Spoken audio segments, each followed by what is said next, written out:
নমস্কার।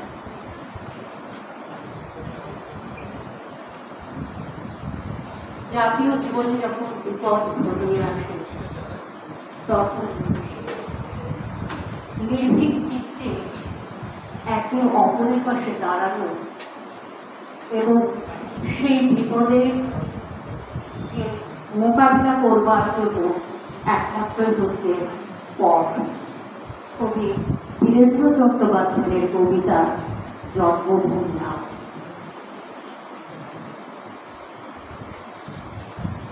একবার মাটির দিকে তাকাও, একবার মানুষের দিকে।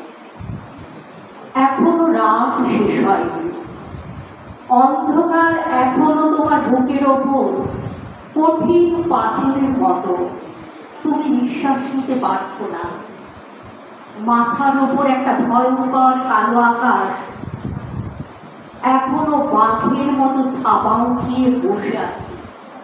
তুমি যেভাবে পারো এই পাথরটাকে সরিয়ে দাও আর ভয়ঙ্করকে সামনে শান্ত গলায় এই কথাটি জানিয়ে দাও, তুমি ভয় পাও। মাটি তো আগুনের মতো হবে যদি তুমি ফসল ফলাতে না জানো, যদি তুমি বৃষ্টি আনার মন্ত্র ভুলে যাও। তোমার স্বদেশ তাহলে মরুভূমি। যে মানুষ গান গাইতে জানে না, যখন প্রলয় আসে সে বোবা ও অন্ধ হয়ে যায়। তুমি মাটির দিকে তাকাও, মাটি প্রতীক্ষা করছে। তুমি মানুষের হাত ধরো, সে কিছু বলতে চায়। তুমি মানুষের হাত ধরো, সে কিছু বলতে চায়। আরেকটি ছোট কবিতা কবি সোমেন্দ্র ভৌমিকের জন্মভূমি। এখানে তিনটে, ওখানে তিনটে, সেখানে তিনটে কেউ। এই তল্লাটে তারা ছাড়া আর মনীষী নেই কেউ। হারের চিৎকার শুনে সবাই পগার পায়।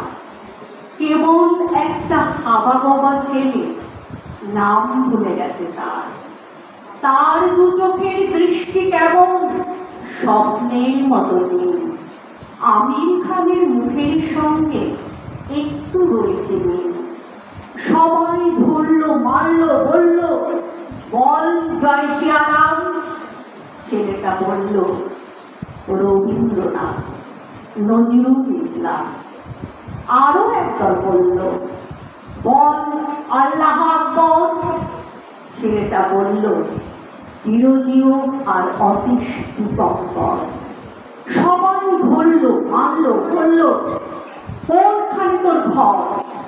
ছেলেটা বলল জন্মভূমি ভারতবর্ষ, সবরমতীর জল। নমস্কার।